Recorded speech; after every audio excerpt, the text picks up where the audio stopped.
O sexto mandamento, Êxodo 20, verso 13. Eu farei a leitura e os irmãos acompanharão nas suas Bíblias. Diz assim a palavra do Senhor: não matarás. Êxodo 20, 13, não matarás. O sexto mandamento, não matarás, né? Eu sei que alguns irmãos devem estar se perguntando qual é a relação do sexto mandamento, né, com a data de hoje, né, do Natal. Não há nenhuma relação, tá? Então, não tentem relacionar, porque não há nenhuma. E eu não fui tratar sobre nenhum texto acerca do nascimento do Senhor. Haja vista que já tenho ensinado os irmãos de que essa é uma data importante, sim, mas nós não seguimos o calendário litúrgico, então entendemos que todo dia é dia de recordarmos a encarnação do Verbo e a oferta de salvação na cruz, né?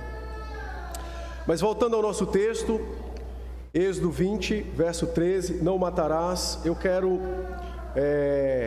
iniciar essa exposição perguntando aos irmãos: a vida é igual para todos os seres vivos no planeta?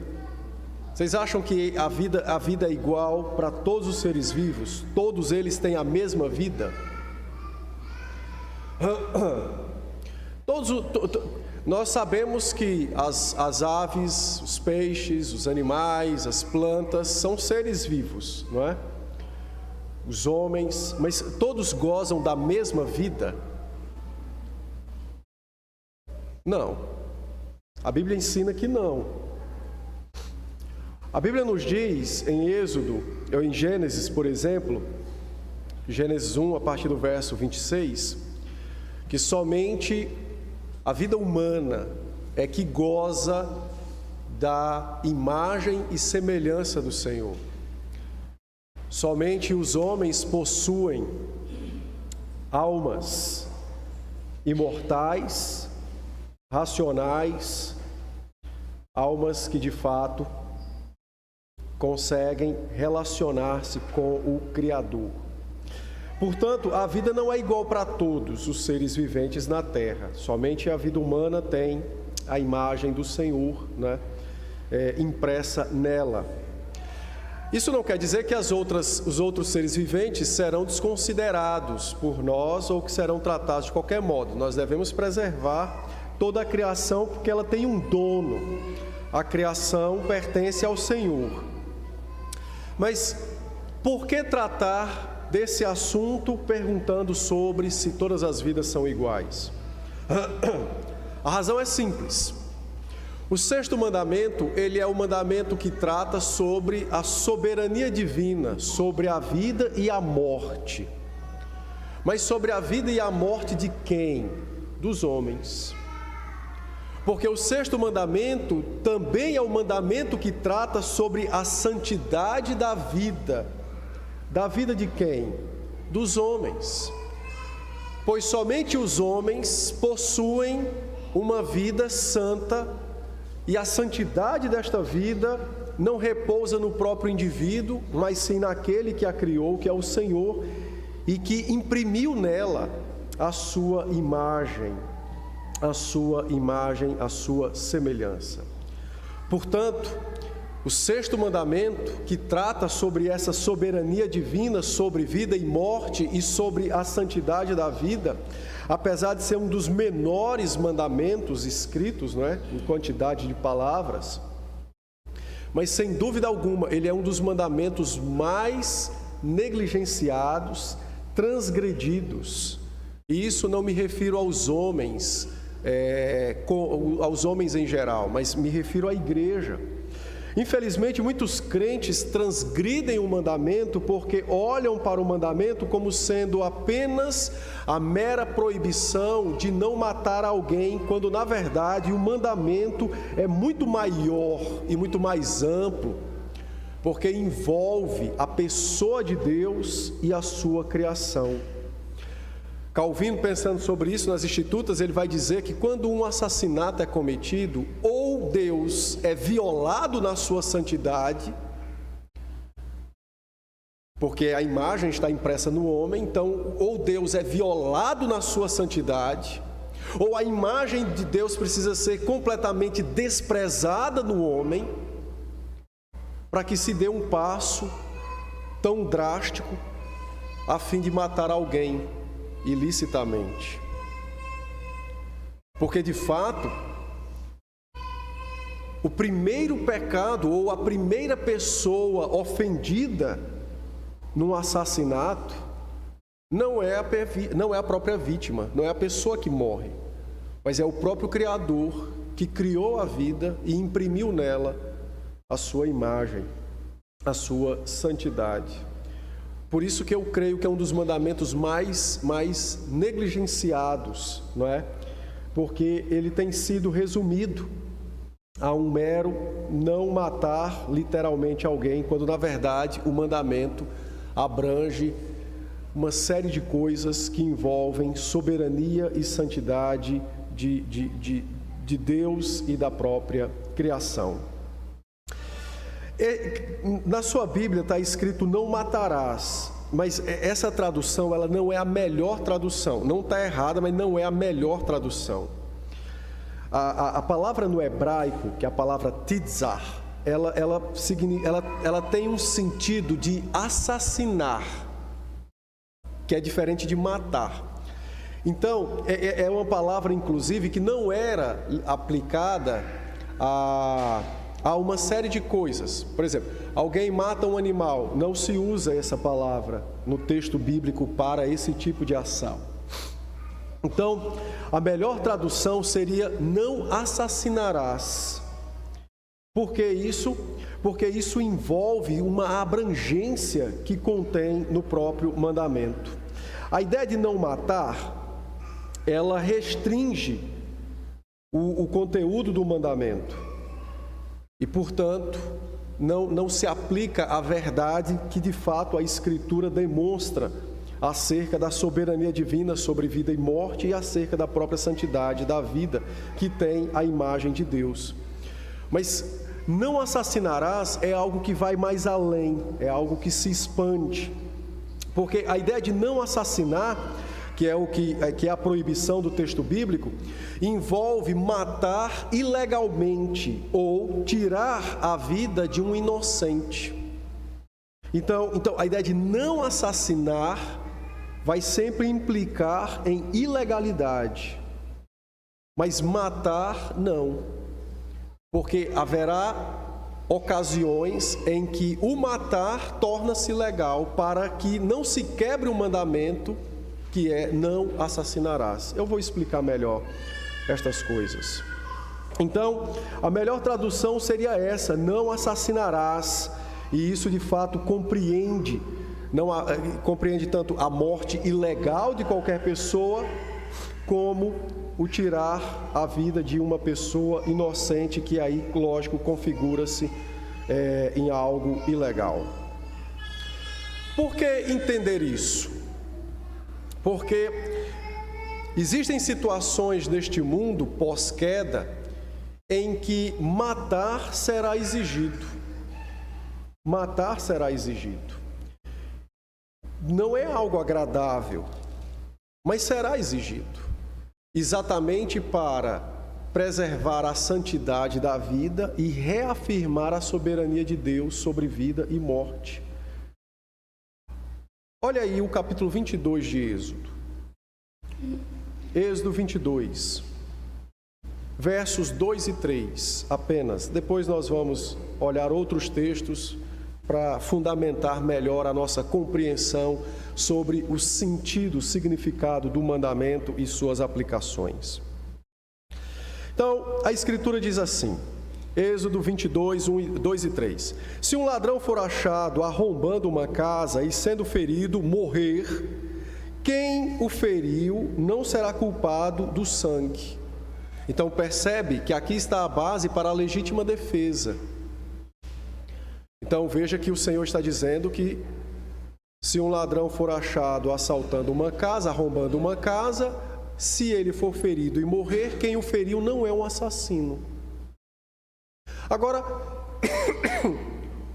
observe que Deus estabelece, inclusive, os limites da defesa. Por quê? Para assegurar a santidade da vida, inclusive do próprio malfeitor. Olha o verso de número 3. Se, porém, já havia sol quando tal se deu, quem o feriu será culpado do seu sangue. Então percebam que o mandamento estabelece o seguinte: se é possível identificar o indivíduo, não é mais agora lícito o tirar a vida dele. Porque agora eu sei quem ele é, então eu posso chamar as autoridades.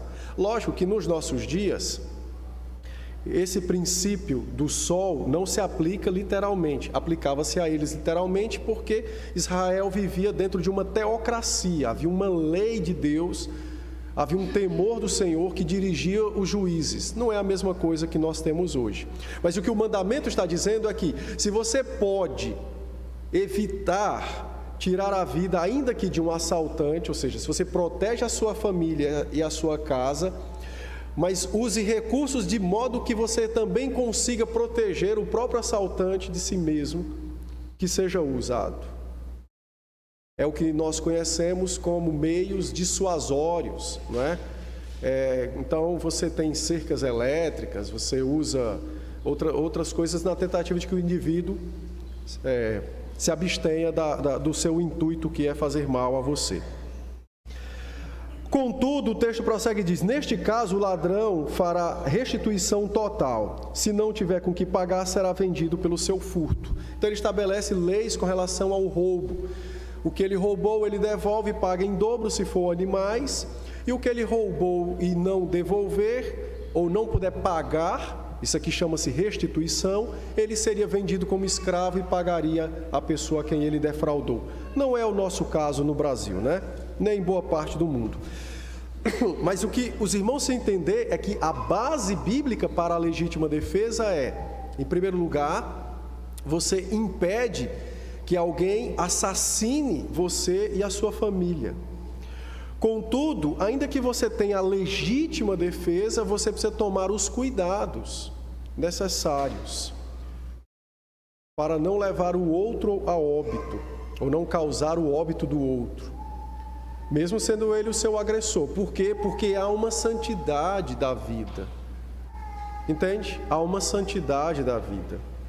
Então, o texto mostra essa questão de momentos em que será lícito matar alguém, que é exatamente nesse aspecto da legítima defesa.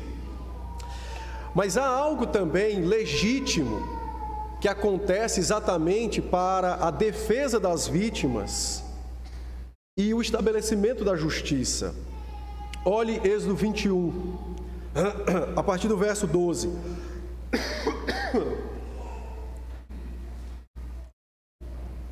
Diz assim a Escritura: quem ferir a outro de modo que este morra, também será morto. Então note que aqui o texto está tratando sobre alguém que mata outro, completamente sem as bases bíblicas da legítima defesa, ainda que talvez não tenha nenhum tipo de crueldade na sua ação. Entretanto, ele violou o decreto da soberania sobre a vida e sobre a morte, então ele tem que morrer. É a forma de se estabelecer a justiça, que é exatamente a equiparação de valores. O valor de uma vida é a própria vida. Nada pode ter o mesmo valor de uma vida a não ser a própria vida. Mas o texto prossegue e diz mais: porém, se não lhe armou ciladas, mas Deus lhe permitiu cair em suas mãos, então te designarei um lugar para onde ele fugirá. Aqui é o que acontece de quando alguém comete um assassinato sem ter premeditado, sem ter inimizade, mas por alguma tolice da vida ele comete um crime gravíssimo. Então o Senhor disse que os juízes julgariam as motivações para decretar a sua pena, ou a pena de morte, ou ele seria permitido fugir para uma das cidades de refúgio, que eram as cidades que o Senhor estabeleceu para aqueles que cometessem tal tipo de crime, mas que de fato não fosse algo premeditado. Se alguém vier maliciosamente contra o próximo, matando-o à traição, tirá-lo-ás até mesmo do meu altar para que morra. Então aqui o texto está prevendo uma possibilidade de um indivíduo tão corrupto querer se refugiar dentro da igreja. E por que o texto fala do altar? Porque somente os sacerdotes entravam aonde havia o altar. Então ele está dizendo que num caso como esse, era permitido que ele fosse arrancado do altar para que recebesse a justa punição, que seria a pena de morte. Então a lei, ela deixa claro o decreto da soberania sobre vida e morte, sobre a santidade da vida, mas a lei não esconde que neste mundo caído, os homens são altamente, potencialmente assassinos e que conjecturarão fazer isto, ainda que seja contra o Senhor. Então, a lei está prevendo possibilidades de que isso aconteça e o que deveria ser feito. Quem ferir seu pai ou sua mãe será morto. Verso 15. Então agora você tem uma pena de morte estabelecida no verso 15, que está diretamente ligada ao 5º mandamento, honrar pai e mãe, e ao 6º mandamento. Então você tem 2 mandamentos que agora que tratam sobre um possível crime e o que deveria acontecer. O texto vai falar, por exemplo, que os raptores, ou seja, os sequestradores, também seriam punidos com morte, não é? Também deveriam fazer isso. Mas enfim, então há uma série de textos aqui que tratam sobre a legitimidade do Estado em estabelecer a pena de morte. Então, por isso que a melhor tradução não é matar, mas assassinar, porque há mortes legais. Há ocasiões em que se tirar a vida será legal, porque respeitará a soberania divina sobre vida e morte e a própria santidade da vida, como por exemplo num caso de sequestro, ou de um filho que agride os seus próprios pais. Lá no verso 22, o texto conjectura uma hipótese de uma futilidade gerar uma situação gravíssima. Então o texto diz assim, no verso 22 de Êxodo 21. Se 2 homens brigarem e ferirem mulher grávida, então veja que é uma situação que é possível, né? E forem causa de que aborte, porém sem maior dano, aquele que feriu será obrigado a indenizar segundo o que lhe exigir o marido da mulher, e pagará como juízes lhe determinarem. Mas se houver dano grave, então dará vida por vida. Então, o Senhor trouxe uma situação mais ou menos assim. 2 homens brigam e ferem uma mulher grávida, e ela aborta. Então, você tem uma vida que se perdeu, que é da criança. Os juízes consultarão o marido dela sobre a pessoa que feriu, o que fazer. E olhe como a misericórdia está entremeada em toda a Escritura. Porque pode ter sido o próprio marido que brigou com alguém e agrediu a esposa. Então o texto está considerando que se julgue a situação com misericórdia. Depois ele estabelece uma norma que não poderia ser mudada, ainda que a misericórdia não mude norma. Então consultaria-se o marido. Poderia ser o filho que veio defender o pai e na briga bateu na mãe. Poderia acontecer. Então, consultaria o esposo. E o esposo diria aos juízes qual seria o preço, qual seria a pena aplicada àquele que foi identificado como o agressor da sua esposa e o causador da morte prematura do seu bebê. Por isso o texto diz, sem maiores danos. Mas se houver maior dano, é vida por vida. Porque se trata de um aborto. E se a mãe correr risco de morte, ou se ela vier a falecer, então agora não importa mais nem quem a agrediu. Qualquer que tenha causado tal prejuízo terá que sofrer a sanção. Veja, essas leis foram estabelecidas para defender a vida, para mostrar que a vida é altamente bela e santa. E que o pecado, como um intruso na criação, vai tentar destruí-la, tanto em situações graves como em situações tão bobas, toscas, como a briga entre dois homens. Entendem? Então, julgando-se o caso, verificaria a gravidade da situação, em gravidades menores, ainda que com a perda da criança. E aí nós não temos muitos detalhes, mas suponhamos que estava no início da gravidez, é uma coisa. Está mais avançada na gravidez, é outra coisa. Então, os juízes declarariam, ao consultar o pai, se aplicaria pena de morte ao agressor da esposa ou não.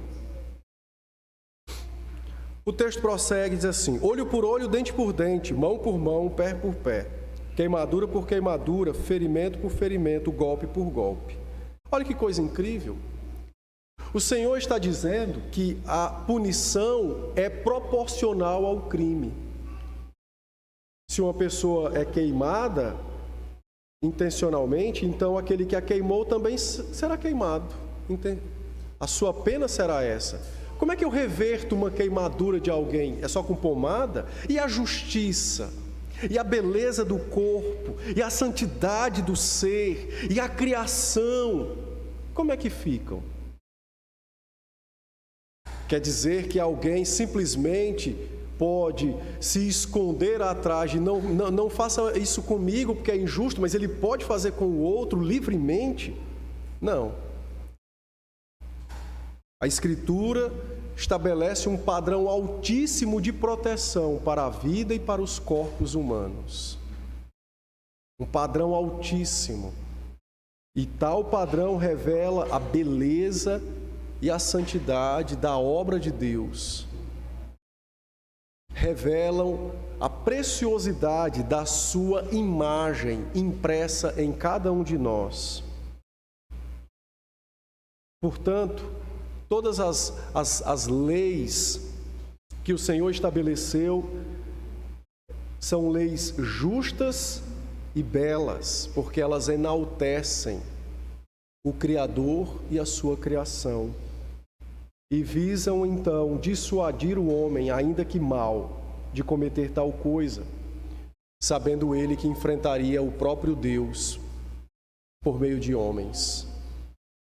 O apóstolo Paulo, pensando sobre isso, em Romanos capítulo 13, no verso 4, quando ele estabelece sobre o papel do Estado, quando ele trata sobre o papel do Estado, note que Paulo diz assim, Romanos 13, 4, visto que a autoridade é ministro de Deus para teu bem. Então, o governo é estabelecido para ser ministro do Senhor, para o bem da igreja e daqueles que procedem fielmente, que fazem o bem. Então ele diz, entretanto, se fizeres o mal, teme, porque não é sem motivo que ela traz a espada, pois é ministro de Deus, vingador para castigar o que pratica o mal.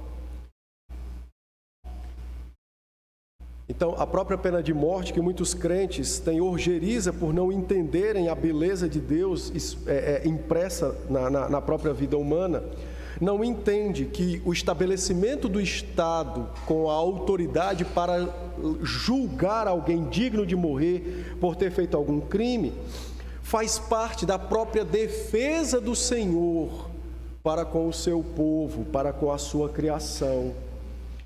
Porque nós vivemos num mundo inseguro, num mundo falido. Nós vivemos num mundo mau. Então Deus estabeleceu os meios, os princípios para a nossa própria defesa. São os escudos que revelam a soberania do Senhor sobre a vida e a santidade da vida. Esses escudos revelam estas coisas. Romanos 12, 19, a Bíblia proíbe a vingança. Por quê? Porque a vingança quebra o mandamento e ofusca o papel que deveria ser desempenhado pelo Estado.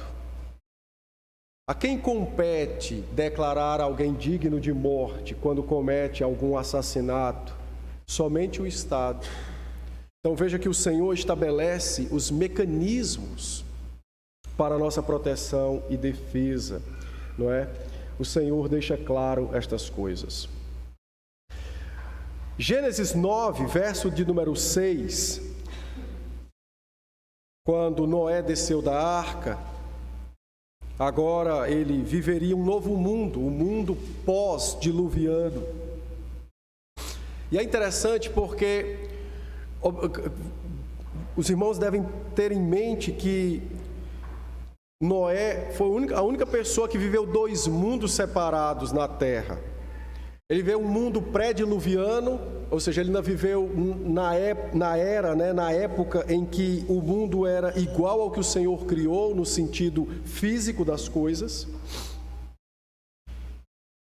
Ele experimentou aquilo que depois dele poucos vão experimentar, uma longevidade extremamente alongada, não é? Pessoas que viveram séculos. Ele experimentou ainda, não é? Conheceu e ouviu, quer dizer, ele não conheceu porque quando o dilúvio acontece, mais ou menos 2000 anos depois da criação, né? Adão viveu 900 e alguma coisinha, mas o seu pai conhecia as histórias reais da criação, de ter ouvido, né, dos seus pais, que ouviu dos seus pais. Então a mente de Noé está fresco, aquilo que foi registrado em Gênesis capítulo 1, 2 e 3, as pessoas, a estrutura física do planeta. Mas aí veio o dilúvio por causa da maldade humana. Deus julgou os homens, e o dilúvio mostrou algo que já existia na terra, mas que até aquele momento não era ainda visível fisicamente, que era a deformidade do planeta por causa do pecado. É por isso que Apocalipse vai dizer que quando a terra for reconstruída, não teremos mais mar. A Neuma até fica triste por causa da praia. Não vai haver praia, não haverá oceanos. E a razão é simples: os oceanos testemunham pelas águas do dilúvio que eles reservam a deformidade que o mundo vive por causa do pecado. Então isso vai ser desfeito. E aí Noé então desembarca da arca, presta um culto ao Senhor, e no capítulo 9 o Senhor agora, como fez com Adão, faz com ele e lhe traz leis para ele viver no novo mundo. Mas olha que é interessante. O texto diz que só tinha Noé, seus 3 filhos, suas 3 noras, não tinha mais ninguém, e sua esposa. Mas aí no verso 6, Deus disse assim: se alguém derramar o sangue do homem, pelo homem se derramará o seu, porque Deus fez o homem segundo a sua imagem.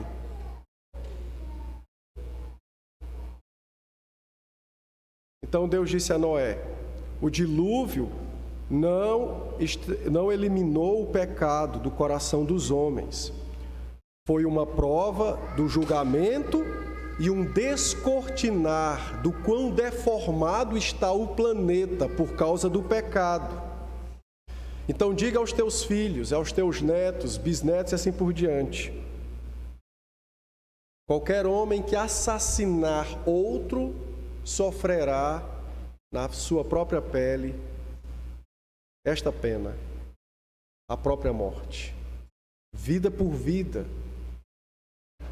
Mas, Senhor, qual é o fundamento da pena de morte? Então Deus disse na parte final do verso: porque eu faço o homem segundo a minha imagem. Então, essa é a concepção do mandamento, o sentido do mandamento: não assassinarás. porque envolve a mensagem de que existe o tirar a vida ilegalmente de alguém ou de um inocente, porque a vingança seria um tirar a vida ilegalmente, por exemplo, mas também, por conta do pecado, existem situações em que tirar a vida será legal e bíblica e exigida da parte do Senhor. Dito isto,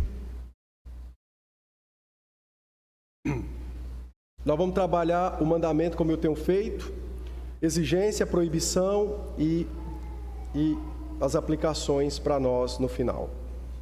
Qual é a exigência do mandamento, então, olhando o seu sentido, como já vimos, e a sua abrangência? O nosso catecismo nos ajuda a responder essa pergunta quando ele diz assim: o sexto mandamento exige os deveres de estudar criteriosamente e esforçar-se licitamente para em tudo preservar a nossa vida e a dos outros. Então, o mandamento exige que nós estudemos e nos esforcemos para preservar a nossa vida e a dos outros. Então, veja, por exemplo, que o avanço médico faz parte da obediência ao sexto mandamento. Os remédios, o conhecer a natureza, a manipulação dos elementos para o benefício, nosso, cumpre exigências do sexto mandamento. O mandamento também exige de nós que nós resistamos a todo pensamento e propósito, a toda paixão, a toda ocasião que envolva o risco de agressão a outro. Por quê? Porque como nós vivemos no mundo caído, nós seremos tentados. Nós seremos tentados a fazer mal aos outros, a agredir fisicamente os outros. Então nós devemos resistir a todo pensamento, propósito, a toda paixão, ocasiões para que nós não caiamos em tentação de tentar ilicitamente estabelecer justiça neste mundo ou fazer o mal a outra pessoa, seja por vingança ou por algum tipo de desejo do nosso próprio coração. O mandamento também exige que nós nos desfaçamos de toda justiça própria, não é? Exige que nós defendamos a nossa vida e a do nosso próximo. Então, ele exige a defesa justa, o proteger as nossas vidas e famílias contra a violência. O mandamento exige que nós suportemos com paciência a mão de Deus. É muito interessante isso, suportar com paciência a mão do Senhor. O mandamento está tratando sobre as aflições que o Senhor pode nos trazer. E Deus pode nos trazer aflições usando homens maus. Eu não sei se os irmãos lembram, mas talvez se lembrem, que não apenas Davi passou por aflições com relação a Saul, mas também com relação ao seu próprio filho. E Deus lhe deu aflições. Mas em nenhum momento Davi, ainda que sendo o rei, julgou-se apto a declarar sua justiça e eliminar aqueles que o faziam sofrer. Ele se entregou aos cuidados do seu Deus. Israel, quando pecou contra o Senhor, Deus trouxe nações inimigas para discipliná-los. É a mão do Senhor disciplinando o seu povo. Então nós precisamos suportar com paciência a mão de Deus. Nós não sabemos o que acontecerá com o nosso país nos anos vindouros por causa da política, e daqueles que assumirão o poder a partir de 1º de janeiro. Mas pode ser um momento de pesada mão do Senhor sobre o seu povo, sobre a sua igreja. E não compete a nós nos revoltarmos contra as autoridades, planejarmos sua morte, tentando estabelecer a justiça. Mas compete-nos pedir ao Senhor que nos dê graça, nos dê força para enfrentar talvez momentos de grande dor e sofrimento, não apelando para os instrumentos da vingança. A igreja vai passar por grande perseguição nos momentos véspera da volta do Senhor. E Apocalipse diz que eles vencerão a igreja por um breve momento e então Cristo vem.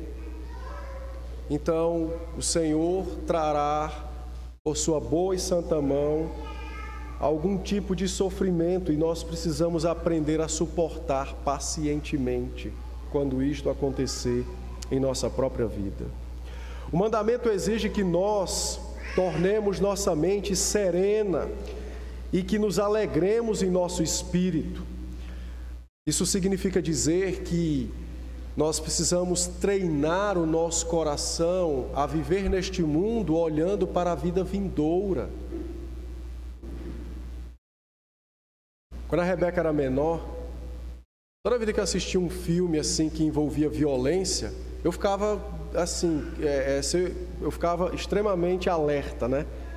Mas ao mesmo tempo, eu pecava porque eu ficava a todo momento planejando algum tipo de de justiça própria, se algo acontecesse a ela, né?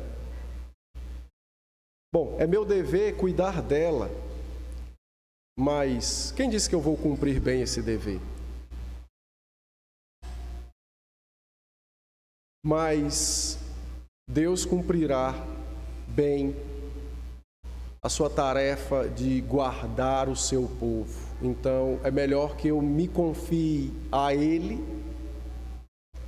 do que eu me confie em mim mesmo. Então, alegrar-se no Espírito, serenar a mente, é viver neste mundo olhando para a vida vindoura.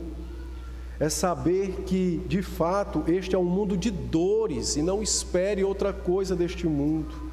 Mas espere toda virtude, alegria e amor e felicidade das mãos daquele que jamais poderá nos decepcionar, Cristo o Senhor.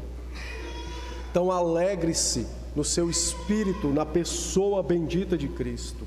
Isso fará com que nós não apenas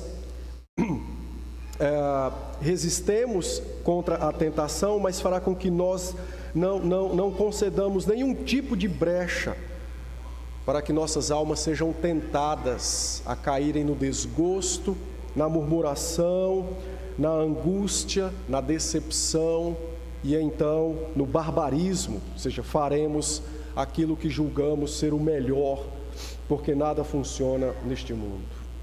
O mandamento exige que nós comamos, bebamos, mediquemo-nos, durmamos, trabalhemos e recreemos com sobriedade, porque estas coisas fazem parte da manutenção da vida e do nosso corpo, e tudo isso deve ser feito com sobriedade, com equilíbrio, com temor ao Senhor.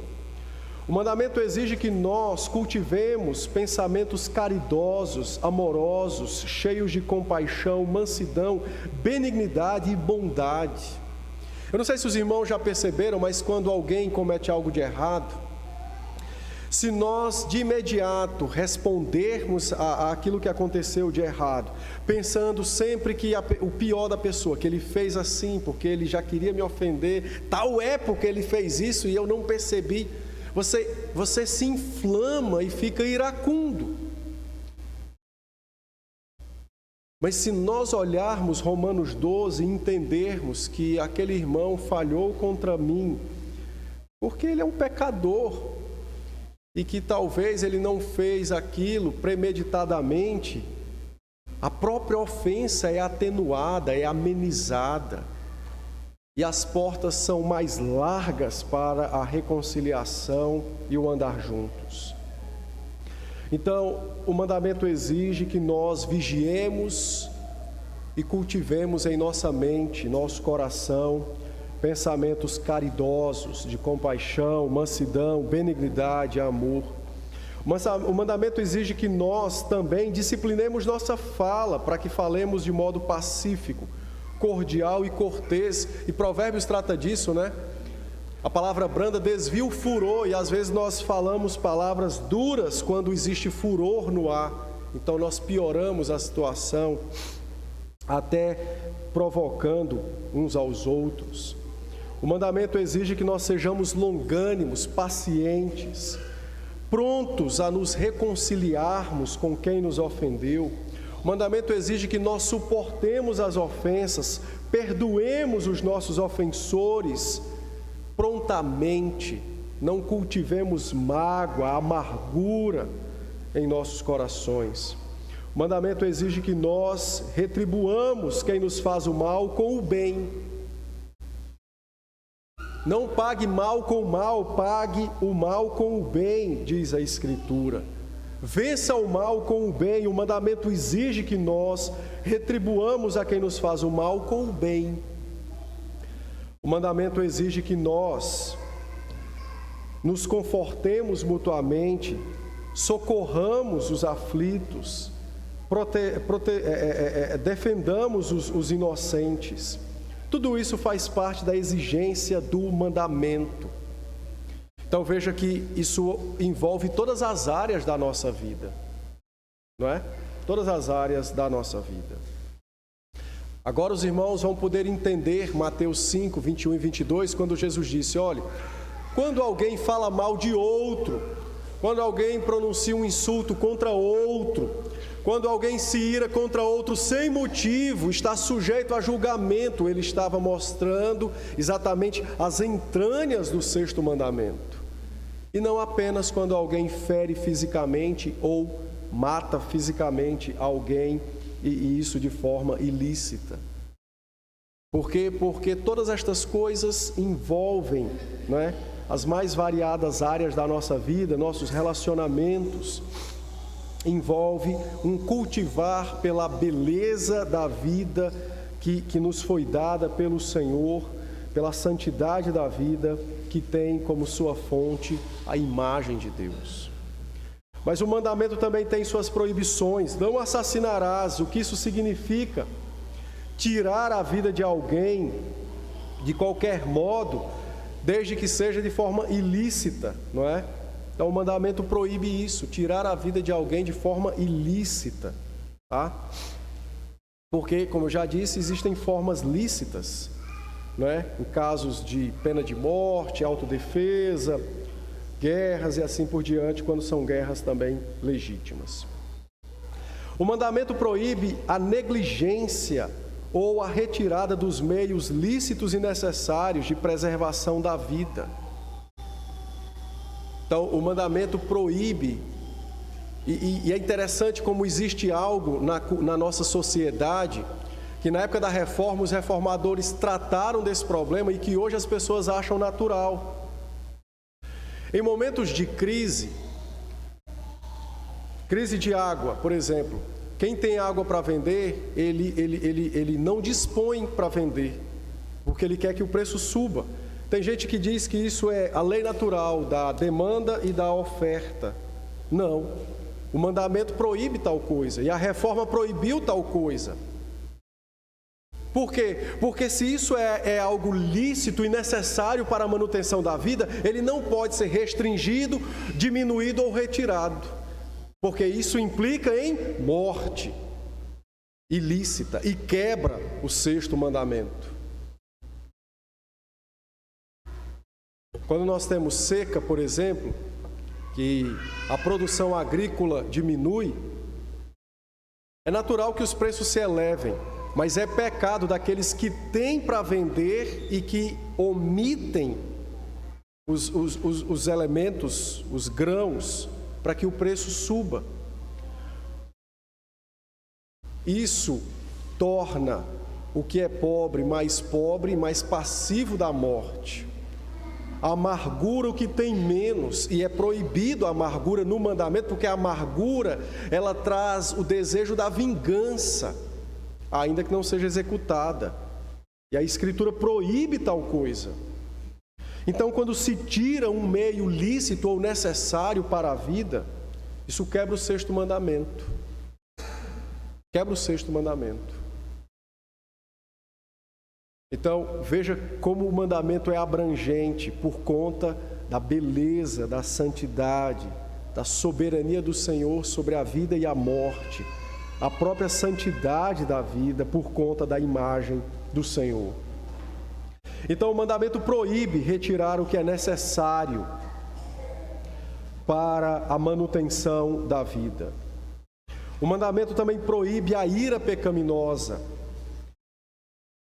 Por que a ira pecaminosa? Porque existe uma ira justa, uma ira santa, que é aquela que envolve a justiça de Deus.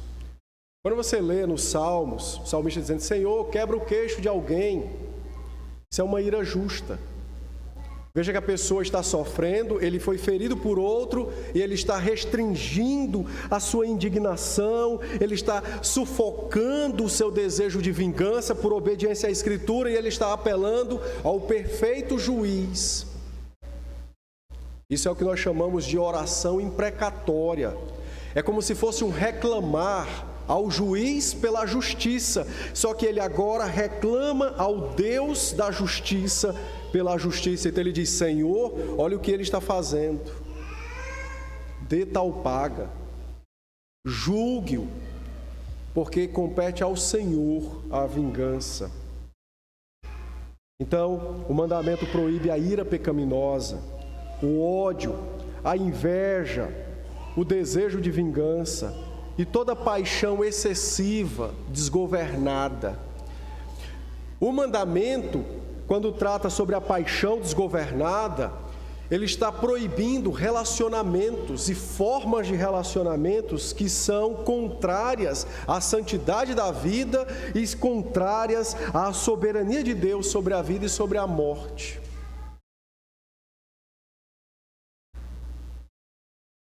Paixões excessivas. O mandamento trata sobre estas coisas. A preocupação exagerada, aquilo que hoje chama-se tanto de ansiedade, não é? Que as pessoas adoecem e morrem porque estão preocupadas exageradamente. Que a preocupação é lícita, preocupação implica cuidado e responsabilidade. Mas a preocupação exagerada significa uma incredulidade no Deus que tem a história na palma de suas mãos. Comer, beber, trabalhar e recrear-se sem moderação. O mandamento proíbe toda idolatria, seja no âmbito da glutonaria, da bebedice, ou aquele que é escravo dos prazeres, as recreações. Porque isto macula a santidade da vida e leva o indivíduo a atentar contra si próprio e os outros. O mandamento proíbe toda palavra de provocação, opressão e qualquer tipo de altercação, que aquela discussão é sem fim, mas uma discussão agressiva. A agressão física. E tudo que pode e tende a destruir a vida de alguém, tudo isso é proibido pelo mandamento do Senhor. Então veja que o mandamento é extremamente abrangente, disciplinando nossos relacionamentos, os mais íntimos entre marido e mulher, pais e filhos, por exemplo, como até os mais distantes. Mas todas estas coisas são proibidas pelo mandamento a fim de nos fazer evitar, não é, qualquer tipo de agressão e violação ao decreto da soberania de Deus sobre vida e morte e também sobre aquilo que possa violentar a santidade da vida que tem a imagem do Senhor como sua fonte. Bom, eu quero encerrar fazendo algumas aplicações para as nossas vidas. A primeira delas é a seguinte: nós vivemos num mundo onde ele não nos inspira nenhum tipo de interesse pela preservação da vida. Porque o que mais se vê hoje propagandeado é uma cultura de morte, como é chamada. Então, você tem a defesa do aborto, a defesa das drogas, a defesa do sexo livre, a defesa de não ter padrões, a defesa de não ter uma verdade absoluta, não é? A defesa de que até mesmo o culto não precisa de um aspecto de reverência. Então você tem uma cultura de morte que é ensinada, defendida, propagandeada, financiada em todos os cantos, para todos os cantos do planeta, não é? Todos os cantos do planeta. A mídia é violenta, não é? Hoje em dia, quem gosta de videogame sabe que os jogos que mais fazem sucesso é quando o bandido mata o policial, não é? Não se enganem, nada disso é por acaso. Nada disso é por acaso, não é? Então há uma mídia violenta, há todo agora uma defesa acerca dos homicidas, não é? Então, estão sendo encontradas explicações para as mais horríveis barbaridades cometidas por alguém, doenças, distúrbios, anomalias e por aí vai, não é? Infelizmente, até mesmo uma coisa que antes era mais hedionda, mas que pela grande quantidade de coisa praticada, está se tornando algo meio que aceitável no meio da sociedade, que é o estupro, né? O aborto, como eu disse, a eutanásia, o suicídio assistido, como em alguns países já é legalizado e permitido, né? Eu acho engraçado que quando a gente examina esses assuntos, no caso do suicídio e da eutanásia, as pessoas examinam sob a ótica da ética. Mas não pode examinar sobre a ótica da ética. Tem que se examinar sobre a ótica da moral, dos mandamentos, né? Pela ética, julga-se se é válido ou não a pessoa continuar sofrendo. Pela moral, julga-se o que o mandamento diz sobre isso. Ele legitima? Não. Então, se ele não legitima, não pode. Não é?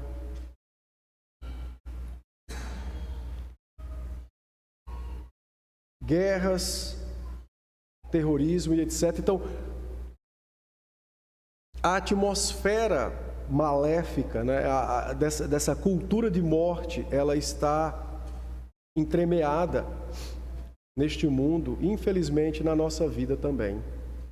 Infelizmente na nossa vida também. E por que eu estou abordando isso na nossa aplicação? Porque uma das coisas que é objetivado pela defesa da cultura da morte não é apenas a própria morte ser estabelecida e defendida. Uma das coisas que é objetivado pela defesa da cultura da morte é fazer com que a igreja creia que ela não pode fazer nada. Porque é tão grande, acontece em todo lugar, é tão intenso, então eu não posso fazer nada. E aí, uma palavra que foi dada ao Senhor Jesus Cristo, digo dada, não foi que foi revelada a Ele não, porque Ele era o Senhor, dada a Ele no Antigo Testamento, quando disse que Ele era o sol da justiça, esse sol começa a ficar sem brilho, porque o sol da justiça reflete os seus raios de justiça pela igreja. Pela igreja. O mundo só ainda não acabou porque existe a igreja, porque no dia que Jesus tirar a igreja, o mundo será acabado, destruído, é o que diz Apocalipse. Só que a igreja está no mundo, mas está opaca. Porque o sol da justiça não reflete mais os seus raios de justiça, pelo seu instrumento, que é a igreja. Então, infelizmente, o maior mal que tem acontecido nos nossos dias nem é a própria defesa da cultura de morte. É a crença da igreja de que ela não tem nada para fazer. Não pode fazer nada. Não pode fazer nada.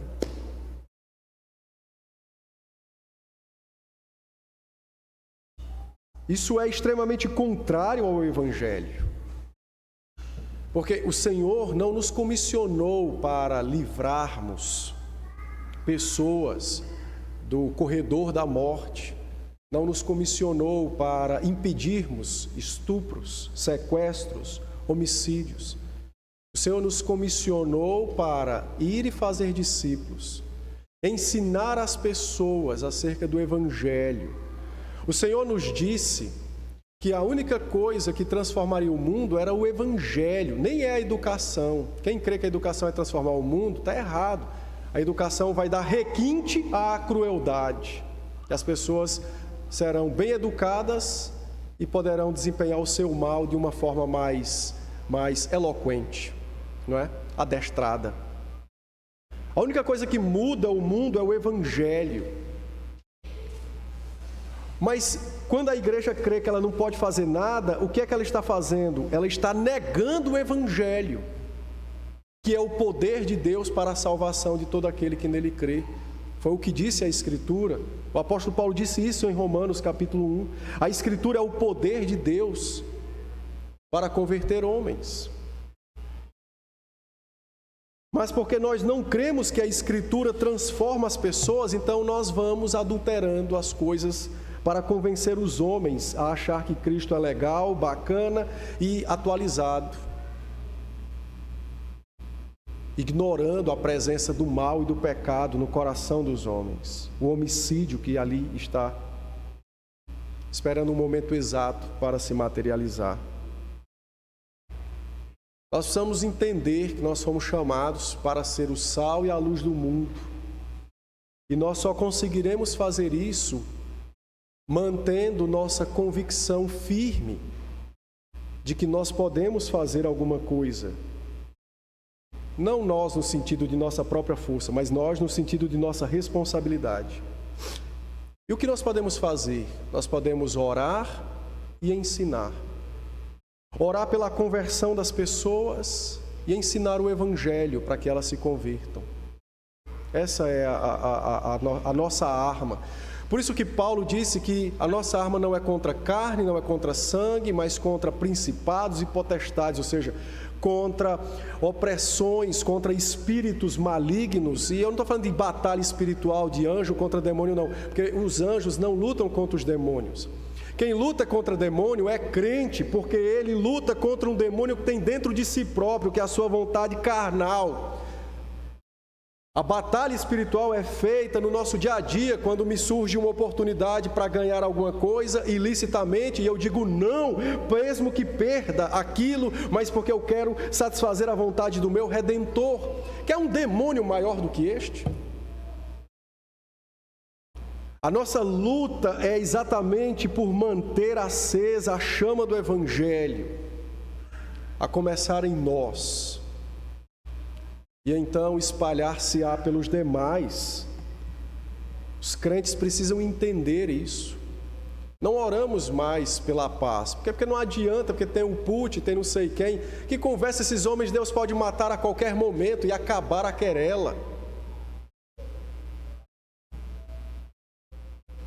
Não oramos mais crendo que de fato o Senhor é aquele que detém na palma das mãos este planeta, esta terra.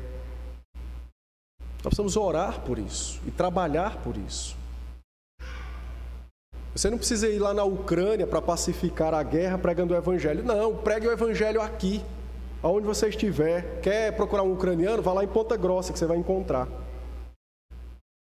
Ou seja, faça o seu dever de viver e de reluzir o Evangelho onde você está. Aonde você está. Ensine o Evangelho aos seus filhos. Seus filhos são potenciais assassinos. Mas pastor, meu filho é um anjo, só se for caído. Creia nisso, ele é um pecador que precisa de Cristo, do Evangelho. Ore e pregue o Evangelho a ele.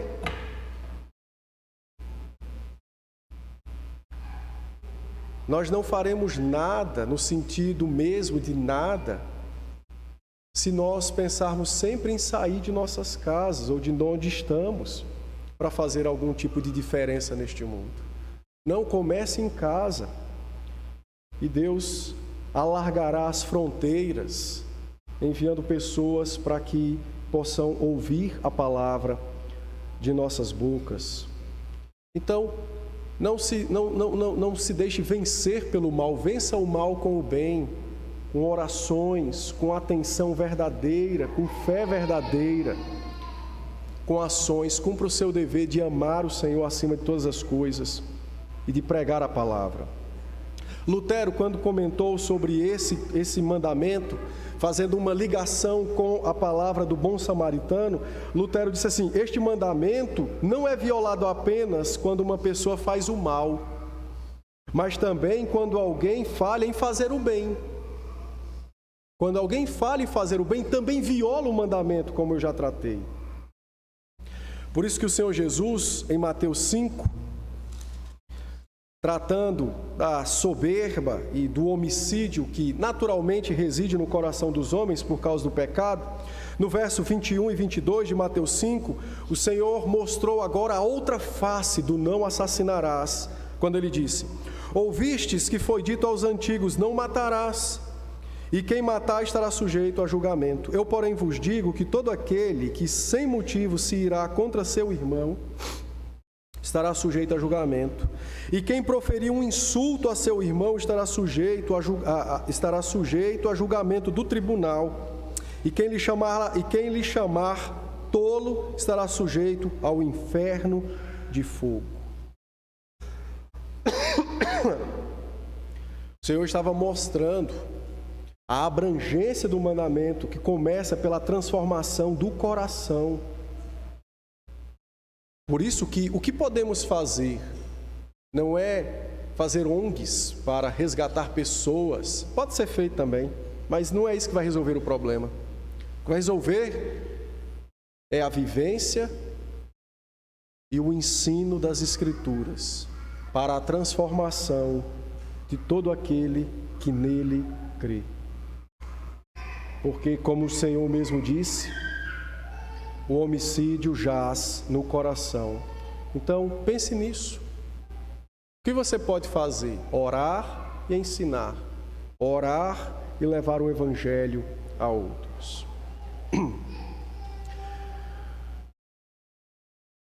Há uma outra coisa que nós podemos fazer de forma mais palpável também, que demanda exatamente de oração e de ensino da palavra, que é assumir a responsabilidade pelo mútuo cuidado na igreja.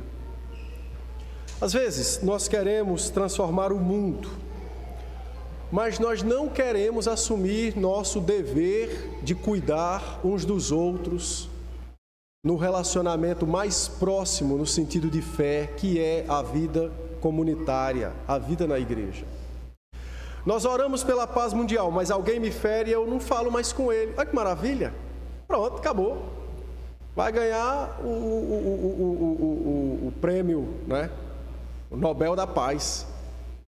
Salvou o mundo, mas odeia o irmão que vai para o céu com ele. Não é hipocrisia? Lazarenta.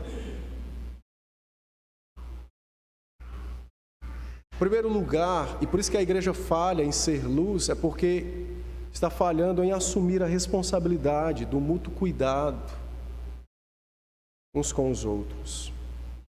Do mútuo cuidado, da mútua preservação da vida física e espiritual de uns para com os outros.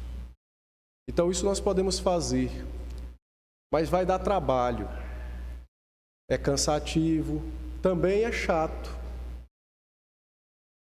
É chato, porque às vezes você faz e ninguém reconhece, ou se reconhece, reconhece errado. Mas isso não deveria nos incomodar, nem nos importar. Deveríamos entender que nós fazemos, como Paulo disse em Efésios 5, nós fazemos para o Senhor. Para o Senhor. Então, nosso primeiro lugar de batalha contra toda essa cultura de morte começa em nossa casa e na igreja, vivendo esse cuidado e defendendo aqueles que o Senhor tem posto para andar conosco. Eu quero concluir dizendo o seguinte: Deus é soberano sobre a vida e sobre a morte. Foi da vontade de Deus revestir a vida humana de santidade, imprimindo a sua imagem nela, na vida humana. Portanto, fazendo uso das palavras de Calvino, quando ele, interpretando o sexto mandamento, Calvino disse o seguinte: há 2 preceitos no nosso corpo, na nossa vida, que estão em nós. Há 2 deles, que nos induzem à conservação de nossa vida e da do próximo. O primeiro é a reverência no homem, dada pela imagem de Deus que está impressa nele. E o segundo é a própria obra da criação, ou seja, nossa carne. Esses são os 2 princípios: a santidade da vida e a beleza da criação, o nosso próprio ser. Portanto, diz Calvino, o fim de todo esse preceito é: se o Senhor atou a linhagem dos homens em certa unidade, fazendo com que nós nos preservemos mutuamente, a cada um de nós, então, é recomendado que não queiremos nos desatar, atentando um contra o outro. Uma outra frase semelhante a esta foi dita pela Escritura com relação ao casamento. Lembram o que Jesus disse? Ao que Deus ajuntou, não separe o homem. Então, Calvino, lembrando deste princípio, aplicando ao sexto mandamento que exige o cuidado mútuo para a nossa própria preservação, se o Senhor assim nos atou, então não queiremos nós nos desatar. E certamente, vivendo isto, nós cumpriremos bem o mandamento e honraremos o Senhor.